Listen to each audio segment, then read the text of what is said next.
ਤਸਵੀਰਾਂ ਨੇ ਪੰਜਾਬ ਦੇ ਸ਼ੰਭੂ ਬਾਰਡਰ ਦੀਆਂ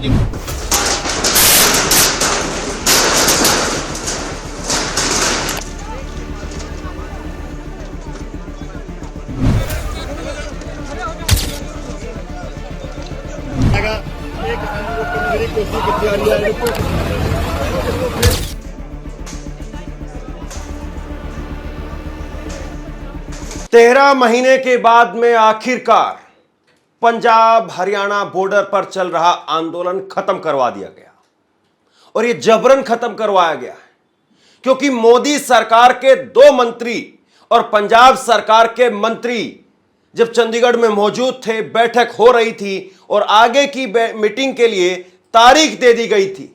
कोई ऐसा टकराव की वजह दिखाई नहीं दे रही थी, लेकिन उसके बावजूद ये तस्वीरें आप देखिए, ये तस्वीरें निकल करके सामने आई हैं देर रात जब पुलिस ने कार्रवाई की और पुलिस की कार्रवाई में वहां पर बुलडोजर चलाया गया और बुलडोजर चला करके किसान आंदोलन का जो ढांचा 13 महीने से वहां पर खड़ा था, उस ढांचे को तित्र बित्र कर दिया गया, पूरे स्टेज को तोड़ दिया गया। पुलिस ने बुलडोजर चलाया और बुलडोजर चला करके 13 महीने से दो बॉर्डरों पर जो प्रोटेस्ट चल रहा था, पंजाब में और हरियाणा में बॉर्डर पर, शंभू बॉर्डर और खनौरी बॉर्डर, दोनों ही बॉर्डर से पुलिस ने ये बुलडोजर चला करके बैरिकेड लगे हुए थे उन सबको तोड़ दिया गया, जो मंच बना हुआ था उसको तोड़ दिया गया, किसानों ने जो अस्थायी तौर पर अपना ठिकाना बनाया था उसको तोड़ दिया गया। और ये 13 महीने के बाद में हुआ है और अब दिल्ली जम्मू अमृतसर हाईवे उसको ट्रैफिक के लिए खोल दिया जाएगा। और उसके साथ साथ ये तस्वीरें आप देखिए, किसानों को, जिसमें जगजीत सिंह डल्लेवाल हैं और दूसरे किसान नेता हैं, उनको पंजाब में आर्मी कंट्रोल वाले एरिया के अंदर रखा गया है। देर रात गाड़ियां पहुंचने लगी और पंजाब के अंदर आर्मी कंट्रोल वाले एरिया में किसानों को रखा गया है। संभवतः अब उनको एक तरीके से हाउस अरेस्ट या नजरबंद के रखा जाएगा वहां पर, और उसके बाद में हो सकता है कि आगे भी पुलिस कार्रवाई करे। हालांकि ऐसी कोई गुंजाइश नजर नहीं आती है। 114 दिनों से जगजीत सिंह डल्लेवाल, ये तस्वीरें देखिए, जब कल उनको अरेस्ट किया गया उस वक्त की तस्वीरें हैं। एम्बुलेंस में लेटे हुए थे जगजीत सिंह डल्लेवाल और उस वक्त में उनको अरेस्ट किया गया। 114 दिनों से वो आमरण अनशन पर थे, कोई हिंसा नहीं हुई थी, सरकार बातचीत कर रही थी और बातचीत के बहाने ही सरकार ने किसानों को बॉर्डर से चंडीगढ़ बुलाया और उसके बाद में खबरें निकल करके सामने आने लगी कि अलग अलग किसान नेताओं को डिटेन कर लिया गया है, हिरासत में ले लिया गया है। और उसके बाद में डीआईजी पंजाब देर रात पहुंचते हैं बॉर्डर पर और बॉर्डर पर पहुंच करके वो माइक से अनाउंसमेंट करते हैं कि सरकार की तरफ से हमें ऑर्डर है और आज रात 101% ये बॉर्डर खाली करवा लिया जाएगा। जिसको जाना है अपने घर वो चले जाए, अगर जो नहीं जाएगा उसको हम डिटेन कर लेंगे, हिरासत में ले लेंगे। बताइए क्या रास्ता था। और जाहिर सी बात है, पंजाब में हरियाणा में अब फसल की कटाई का समय चल रहा है, तो ऐसे में किसानों की तादाद भी ज्यादा नहीं थी और पुलिस, बताया जा रहा है कि करीब 3 से 4 हजार पुलिस वहां पर मौजूद थी। किसानों की संख्या 1000-1200 के आसपास बताई जा रही है और ऐसे में किसानों को वहां से खाली करवा दिया गया। ट्रैक्टर किसानों के नहीं थे, ट्रॉलियां वहां पर खड़ी हुई थी और उन ट्रॉलियों को भी पुलिस ने जो अपनी तरफ से लाई हुई जेसीबी मशीन थी या अलग ट्रैक्टर थे उनके जरिए वहां से हटा दिया है। लेकिन एक बात को जरा समझिए, जो काम नरेंद्र मोदी नहीं कर पाए, जो काम दिल्ली में जब प्रोटेस्ट चल रहा था, दिल्ली देश की राजधानी, उसको घेर करके रखा हुआ था। 3 अलग अलग बॉर्डर सील थे। शंभू बॉर्डर वो सील था, उसके साथ में टिकरी बॉर्डर वो भी सील था और उसके साथ साथ जो है गाजीपुर बॉर्डर वो भी सील था। 3 अलग अलग बॉर्डर सील थे। किसान यहां पर डटे हुए थे, बड़ी तादाद में किसान डटे हुए थे। नरेंद्र मोदी उनको छू नहीं पाए, नरेंद्र मोदी वो प्रोटेस्ट खाली नहीं करा पाए। लेकिन पंजाब में भगवंत मान की सरकार, आम आदमी पार्टी की सरकार ने यहां पर प्रोटेस्ट को खाली करवा दिया। बताइए आप क्या कहेंगे। जो काम नरेंद्र मोदी नहीं कर पाए वो काम भगवंत मान की सरकार ने करके दिखा दिया। जबरन खाली करवाया, रात को खाली करवाया, बलपूर्वक खाली करवाया। पुलिस कह रही कि नहीं, बड़ी शांति प्रिय ढंग से हुआ है। हाँ, शांति प्रिय ढंग से हुआ है। अगर कुछ घटनाओं को छोड़ दे कुछ वीडियो वहां से निकल करके सामने आया है जिसमें पुलिस वाले पकड़ करके भी ले जा रहे हैं। लेकिन सवाल इस बात का है कि आखिरकार वजह क्या थी। पंजाब सरकार की तरफ से कहा गया है कि हम लोगों को नौकरियां नहीं दे पा रहे हैं, रोजगार नहीं दे पा रहे हैं, युवा नशे में जा रहे हैं। किसकी वजह से? इस किसान आंदोलन की वजह से। क्योंकि किसान आंदोलन चल रहा है, प्रदेश में रोजगार के नए साधन बन नहीं पा रहे हैं, नया इन्वेस्टमेंट नहीं हो पा रहा है और इस वजह से युवा जो है वो नशे की तरफ जा रहा है। हम उसको नौकरी नहीं दे पा रहे। ये तर्क आपके कितने गले उतरता है? पंजाब सरकार का, आम आदमी पार्टी सरकार का, अरविंद केजरीवाल की पार्टी जो खुद जो है धरने से आए थे, दिल्ली में धरना करते थे, 26 जनवरी को भी धरने पर बैठने की कोशिश करते थे ये, और अब एक धरने को यह कहकर के हटाया जा रहा है कि हम नौकरी नहीं दे पा रहे हैं, युवा इसकी वजह से, किसान आंदोलन की वजह से नशे में जा रहे हैं। कमाल की बात है ना। आम आदमी पार्टी जो 117 सीटें कुल पंजाब में है, जिसमें 70 सीटें ग्रामीण परिवेश से आती हैं और उन 70 सीटें मालवा मांझा ये पूरा एक तरफा जो है वो आम आदमी पार्टी की तरफ उतरा। और आज देखिए उसी किसानी को छोड़ करके आज आम आदमी पार्टी की सरकार वो कह रही है कि हम आपके साथ हैं, किसानों के साथ हैं, लेकिन दिल्ली में लड़ाई लड़ने के लिए हम आपके साथ में हैं, पंजाब की सड़कों को मत रोकिए। बड़ी बात यह है यहां पर गजब का भाईचारा है। जब पहले पंजाब की सरकार कहती थी कि हरियाणा की तरफ से बॉर्डर लगाया गया है, हरियाणा पुलिस की तरफ से बॉर्डर लगाया गया है, अगर हरियाणा की पुलिस बॉर्डर खोल दे तो ये किसान दिल्ली चले जाएंगे, यहां कोई दिक्कत नहीं होगी, यह बात कही गई। लेकिन अब देखिए आप क्या कहा जा रहा है। अब कहा जा रहा है कि किसान सड़कों पर बैठे हुए हैं, इसीलिए हम रोजगार नहीं दे पा रहे हैं, इसीलिए हम युवाओं को नशे से बाहर नहीं निकाल पा रहे हैं। और अब बड़ी बात यह है कि पहले पंजाब सरकार जब बोलती थी तो हरियाणा सरकार वो बॉर्डर नहीं खोलने के लिए तैयार थी, लेकिन अब जैसे ही इधर से कार्रवाई हुई, पंजाब सरकार ने किसानों को हिरासत में लिया, उधर से भी बॉर्डर खुलने शुरू हो गए। हरियाणा सरकार ने, हरियाणा पुलिस ने भी बॉर्डर खोलने शुरू कर दिए हैं। गजब का भाईचारा है। तस्वीरां ने पंजाब के शंभू बॉर्डर ਦੀਆਂ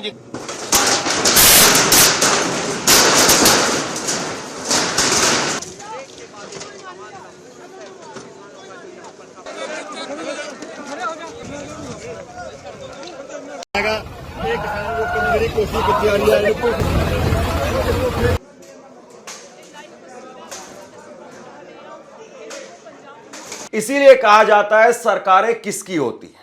सरकारें अपनी खुद के लिए होती हैं। वरना आप बताइए कि आम आदमी पार्टी की सरकार जब 2020-21 में प्रोटेस्ट चल रहा था, किसान आंदोलन चल रहा था, उस वक्त में स्वागत कर रही थी, साथ दे रही थी।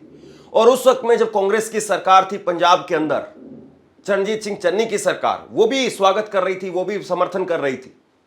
लेकिन पंजाब के लोगों ने कांग्रेस को नकारते हुए आम आदमी पार्टी को वहां पर जिताने का काम किया। और आज जब पंजाब की सरकार वहां से हटा रही है तो कांग्रेस कह रही है कि इनको इसका अंजाम भुगतना पड़ेगा।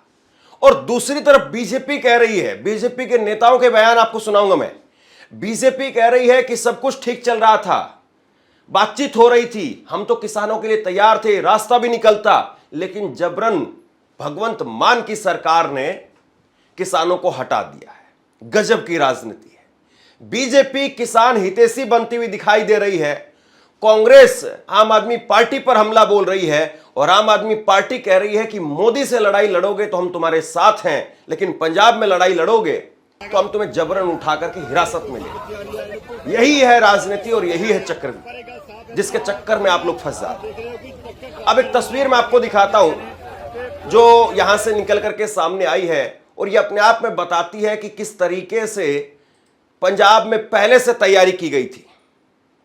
देखिए खुद कृषि मंत्री वो निकल करके सामने आते हैं बैठक के बाद में, पीयूष गोयल उनके साथ में थे और मात्र 16 सेकंड में उन्होंने अपनी बात रखी और 16 सेकंड में ये सिर्फ और सिर्फ इतनी बात कही कि बातचीत आज हुई है, सकारात्मक बातचीत हुई है और आगे 4 मई को बातचीत होगी, यानी 1.5 महीने बाद में बातचीत होगी। और इतना कहकर के वो चले गए वापसी। तो इसका मतलब क्या ये माना जाए कि केंद्र सरकार और स्टेट गवर्नमेंट यानी मोदी सरकार और आम आदमी पार्टी की सरकार दोनों ने हाथ मिलाकर के किसानों को वहां से हटा दिया। उद्देश्यपूर्ण और सकारात्मक चर्चा हुई है। चर्चा जारी रहेगी। अगली बैठक 4 मई को होगी। धन्यवाद। कुछ बयान निकल करके सामने आया है, वो बयान मैं आपके सामने रखता हूं। विनेश फोगाट वो ट्वीट करके लिखती हैं कि आज कृषि मंत्री ने किसान नेताओं के साथ मीटिंग की, बाहर आकर मीडिया से कहा कि मीटिंग सकारात्मक रही, और वहीं दूसरी तरफ किसान नेताओं को पंजाब पुलिस ने अरेस्ट कर लिया। ये आम आदमी पार्टी और बीजेपी की मिलीभगत से हुआ है। किसानों के साथ में नाइंसाफी और धोखा हुआ है। वहीं बीजेपी के नरेंद्र मोदी सरकार के कैबिनेट मंत्री रवनीत सिंह बिट्टू, उन्होंने कहा कि मैं पंजाब सरकार की इस कार्रवाई की निंदा करता हूं। उन्होंने आपको यानी आम आदमी पार्टी को वोट दिया। पंजाब के मुख्यमंत्री भगवंत मान को शर्म आनी चाहिए। वो आम आदमी पार्टी की सरकार नहीं चाहते कि केंद्र सरकार और किसानों के बीच में बातचीत से कोई समाधान निकले।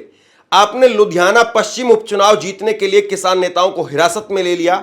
पंजाब के लोग पंजाब के मुख्यमंत्री भगवंत मान को किसी भी गांव में घुसने नहीं देंगे। यह स्टेटमेंट निकल करके सामने आया है और इसके साथ में उन्होंने 5 मिनट की पंजाबी में एक वीडियो भी जारी की है।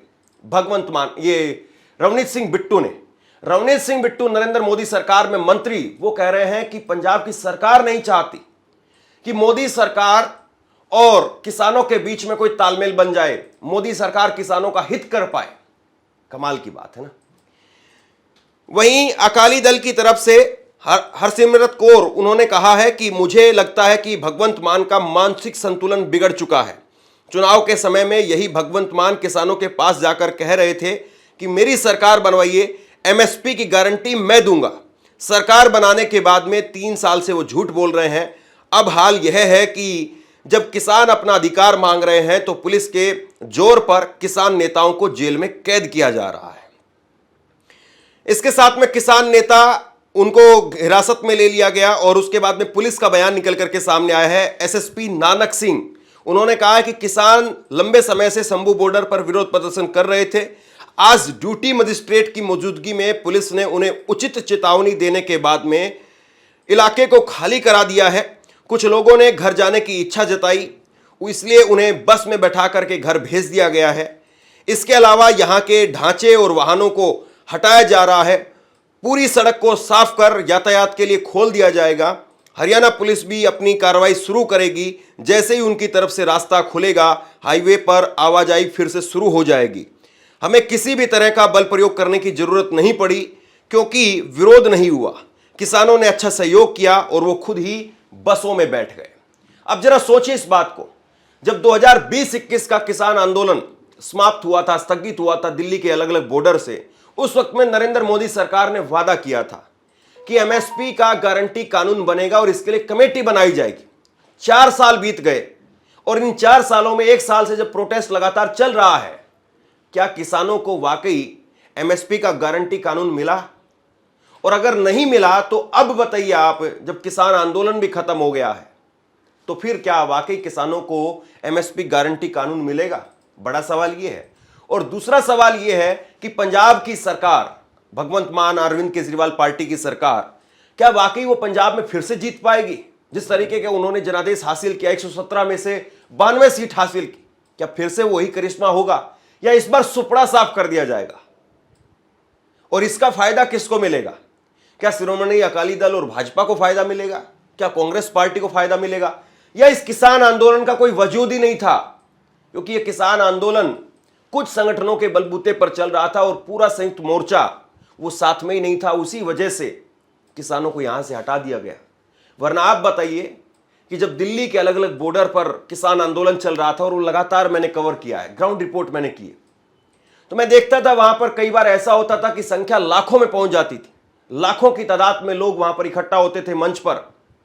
और कई बार ऐसा भी होता था, कोरोना के समय पर, उस वक्त में कोरोना चल रहा था, कई बार ऐसा भी होता था कि बस मुट्ठी भर किसान रह गए हैं, कुछ हजार किसान रह गए हैं, लेकिन उसके बावजूद कभी नरेंद्र मोदी की इतनी हिम्मत नहीं हो पाई कि उन किसानों पर लाठी चलवा दे, उन किसानों को जबरन हटवा दे। क्योंकि नरेंद्र मोदी सरकार को यह पता था कि अगर इन किसानों को हाथ भी लगाया तो उसके बाद में हरियाणा हो, पंजाब हो, राजस्थान हो, या उत्तर प्रदेश हो, या मध्य प्रदेश हो, इन राज्यों से किसान दिल्ली कूच कर पड़ेंगे। और ऐसा हुआ भी। जब राकेश टिकैत को जबरन वहां से हटाने की कोशिश की गई, उसके बाद में उत्तर प्रदेश का मोर्चा पक्का हो गया। तो क्या यह सिर्फ और सिर्फ किसानों की कमजोरी, किसान संगठनों की ईगो की वजह से हुआ है? किसान संगठन एकजुट नहीं थे और इसीलिए सरकार ने भी भांप लिया अब इनकी ताकत नहीं है और इनको हटा दिया जाए। बहरहाल अब किसान आंदोलन खत्म हो गया है, लेकिन अब कैसे और किस तरीके से किसान अपनी बात लोगों के बीच में पहुंचाएंगे? क्या दोबारा से किसान आंदोलन खड़ा होगा और इसका आम आदमी पार्टी पर, सरकार पर क्या असर पड़ेगा? आप क्या सोचते हैं? नीचे कमेंट बॉक्स में लिख करके जरूर बताइए। इस वीडियो को शेयर कीजिए और इसी तरह की तमाम खबरों के लिए ऑनलाइन न्यूज़ इंडिया को सब्सक्राइब कीजिए। बहुत बहुत धन्यवाद।